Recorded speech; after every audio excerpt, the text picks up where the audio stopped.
Viral infections రీసెంట్గా మనం అందరం వింటూనే ఉన్నాము. చైనాలో ఒక వైరస్, కొత్త వైరస్ ఇండియాలో మళ్ళీ స్టార్ట్ అయింది, అది ఇది అని. So don't unnecessary get panic by any viruses. So ఇంతకుముందు నేను చెప్పినట్టు ఇప్పుడు కూడా అదే చెప్తున్నాను. సో కోవిడ్ లాగానే భయపడాల్సిన అవసరం లేదు.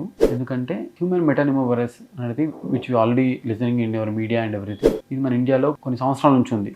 ఆల్మోస్ట్ 20-25 years నుంచి మన ఇండియాలో ఈ వైరస్ ఉంది. So we are seeing this virus left and right since many years or many days అనుకోండి. కానీ ఎప్పుడు అంత దాని గురించి పెద్ద పట్టించుకోలేదు. ఎందుకంటే this is second most common virus after respiratory syncytial virus. RSV virus తర్వాత ఇది చాలా సెకండ్ మోస్ట్ కామన్ వైరస్. కిడ్స్లో ఎక్కువ వస్తూ ఉంటుంది.